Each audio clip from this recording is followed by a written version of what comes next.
একটি শান্তিপূর্ণ গণতান্ত্রিক আইন মেনে প্রতিবাদ সভা করবেন।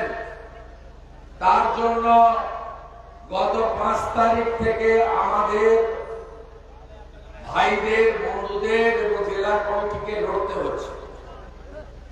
প্রথমত, আমি লোকসভা নির্বাচনের সময় যে মাঠে সভা করেছিলাম, স্কুল মাঠে শ্যামপুর বাজারে, পিছন থেকে পুলিশ আর তোলামূল সব খায়, বালি, কয়লা, এখন স্কুলের ট্যাবও খাচ্ছে, সিসিটিভিও খেয়ে হজম করছে।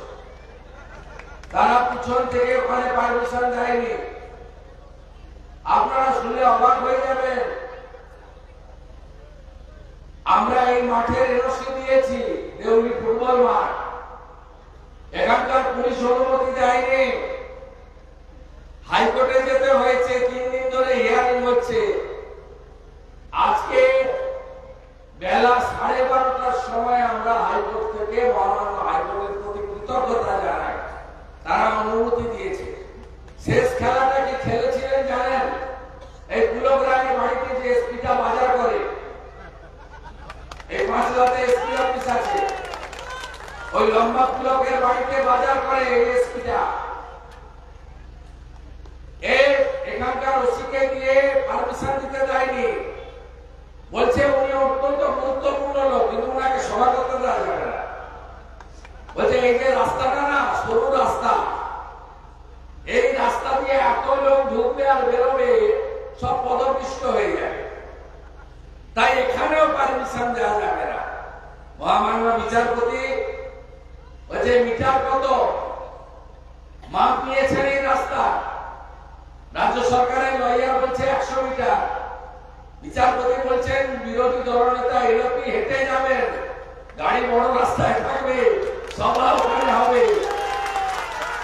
আপনি বুঝতে পারছেন, আমাদের রাজনৈতিক দল শুধু নয়, হিন্দুদের কথা বলা যাবে না।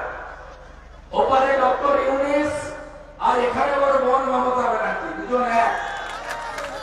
হিন্দুদের কথা বলা যাবে না, হিন্দু আক্রান্ত হলে দুর্গা ঠাকুর ভাঙলে বলা যাবে না, আপনি সাম্প্রদায়িক হয়ে যাবেন। আর বিকাশ ভট্ট, সুবোধ সরকার রাস্তায় দাঁড়িয়ে গোমাতা ভক্ষণ করলে তিনি সেকুলার হয়ে যাবেন। এই হচ্ছে পশ্চিমবাংলার আসল অবস্থা। আমি এখানে আসার পরে একটি দুঃখজনক সংবাদ পেয়েছি। দুরারোগ্য কিডনি অসুখে ভুগছিলেন আমাদের 285 নম্বর বুথের সভাপতি মাননীয় প্রদীপ সাহু। তার বিদেয়ী আত্মাকে আমি শ্রদ্ধা জানাই, প্রণাম করি এবং পরবর্তীকালে শ্যামপুরে এনে ওনার বাড়িতে, যেহেতু আজকেই তারা দাহর কাজ ইত্যাদি করেছেন, আমি পরে একদিন এলে আমি নিশ্চিতভাবে আমি ওনার বাড়িতে যাব, এই ইচ্ছা প্রকাশ করে গেলাম। আমাদের মধ্যে উপবিষ্ট আছেন জেলার সভাপতি মাননীয় অরুণোদয় পাল চৌধুরী, আমাদের মধ্যে হাওড়া জেলার সাধারণ সম্পাদকগণ শরৎ খাড়া, দ্বিজেন অধিকারী, সুব্রত প্রামাণিক, জ্যোৎস্না রায় মহোদয়রা আছেন। হাওড়া গ্রামীণ জেলার সহসভাপতি অমলেন্দ্র বিকাশ ঘোষ, অনুপম ঘটকরা আছেন। হাওড়া গ্রামীণ জেলার সম্পাদিকা আমাদের সোমা বাগ আছেন। সঞ্চালক এবং প্রচুর পরিশ্রম করেছেন যুব মোর্চার ভাই শুভ্র, তিনি এখানে আছেন, সঞ্চালনা করছেন, তাকে শুভেচ্ছা।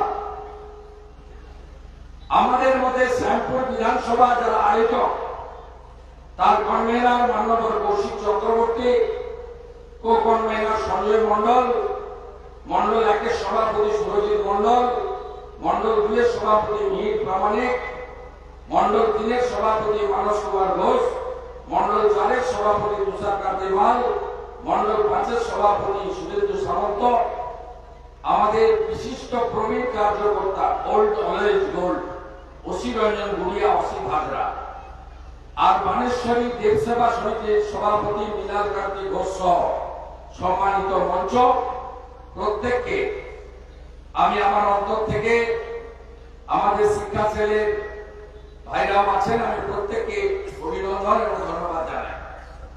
আপনারা আমাদের আসার কারণ জানেন।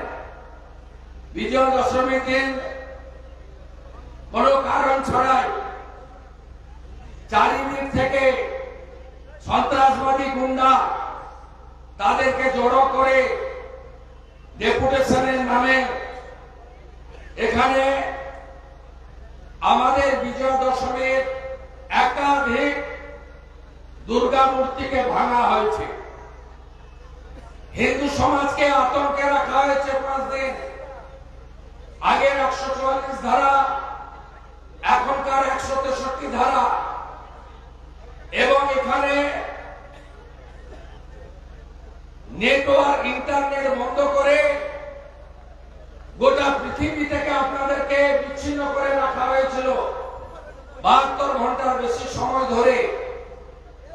এবং এখানে যে ধরনের 2 থেকে 2.5 হাজার শুধু শ্যামপুরের গুন্ডারা নয়, পাঁশকুড়া থেকে, গোলাঘাট থেকে, আমতা বাইনান থেকে, উলবেড়িয়া থেকে, এমনকি ওপারে নূরপুর থেকে এনে জড়ো করে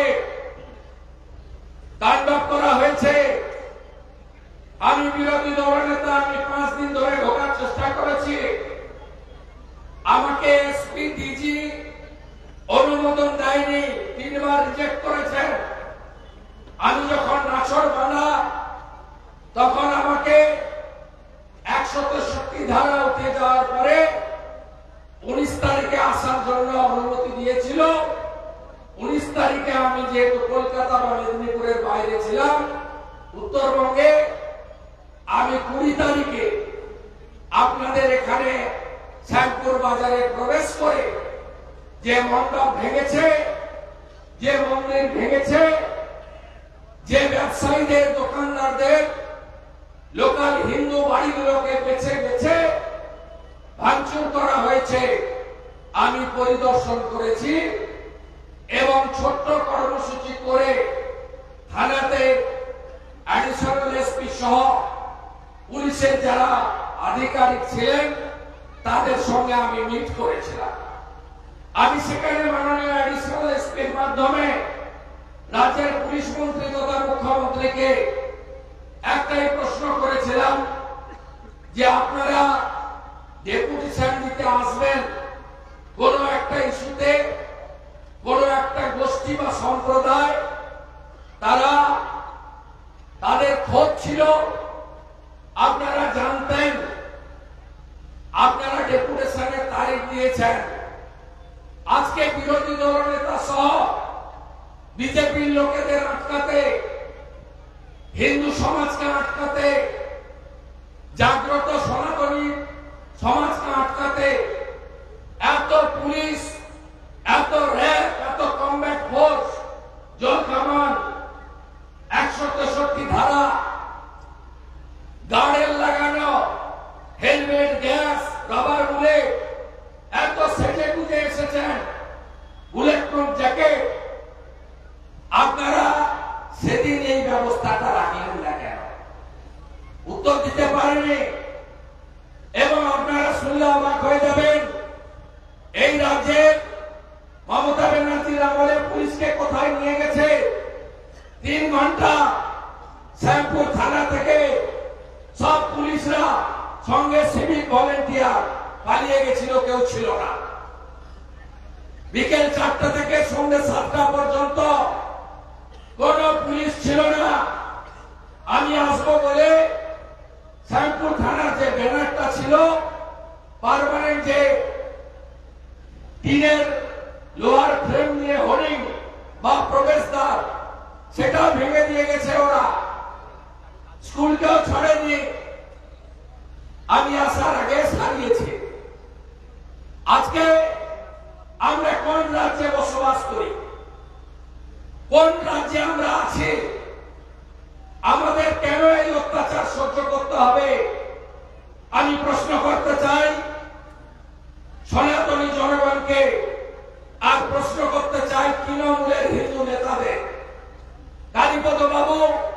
মাস্টারমশাই 11 সাল থেকে বারবার এমএলএ হচ্ছেন। নদে বাবু, আপনি এখানকার শাসক দলের বড় নেতা। জুলফিকারের কথা ছেড়ে দিলাম, ওর কথা নাই বা বললাম। নদে বাবু, কালী বাবু, আপনি তো সনাতন। আমরা তো জানি আপনারা হিন্দু ধর্মে বিশ্বাস করেন। আপনারা বলুন তো, 47 সালে দেশ ভাগ হয়েছিল কিসের ভিত্তিতে? দ্বিজাতি তত্ত্বে। মোহাম্মদ আলী জিন্নার নেতৃত্বে পাকিস্তান তৈরি হয়েছিল মুসলিমরা থাকবে, ভালো থাকবে বলে, আর ভারতবর্ষে হিন্দুরা থাকবে। এখানে সেই কারণে ভারতের নাম ছিল হিন্দুস্তান, এখনো আছে। আপনি বলুন, এই রাজ্যে হিন্দু সনাতনীরা তারা ধর্মাচরণ করতে পারবে না। বাঙালি হিন্দুদের বড় অনুষ্ঠান দুর্গা পূজা, বিজয়ের দিন বিসর্জন করতে পারবে না। যেভাবে ঠাকুরগুলোকে ভেঙেছে চোখে দেখা যায় না। যারা ছবি ভিডিও দেখেছে চোখ থেকে জল রাখতে পারেনি। আমাদের শুধু ডাক্তার বোনকে আর্জি করে নয়, আমাদের মা দেবী দুর্গা, তাকেও চোখের সামনে ভেঙে তছনছ করে দিয়েছে। আপনি প্রতিবাদ করবেন না? আমি কাউকে দায়ী করতে চাই না। আমি দায়ী করতে চাই পশ্চিমবঙ্গের সরকারকে, যারা একটা রাজনৈতিক দলকে প্রতিনিধিত্ব করলেও সংবিধানকে সামনে রেখে মমতা ব্যানার্জি 3 বার মুখ্যমন্ত্রী হয়েছেন। যদিও আমার কাছে 21 সালে হেরেছেন, তিনি হেরে কম্পার্টমেন্টাল মুখ্যমন্ত্রী হয়েছেন। আপনি শপথ নিয়েছেন সংবিধানকে সামনে রেখে, for the people, by the people, of the people. আপনি বলেছেন আমি সবাইকে রক্ষা করব, সবার স্বাধীনতা, গণতন্ত্র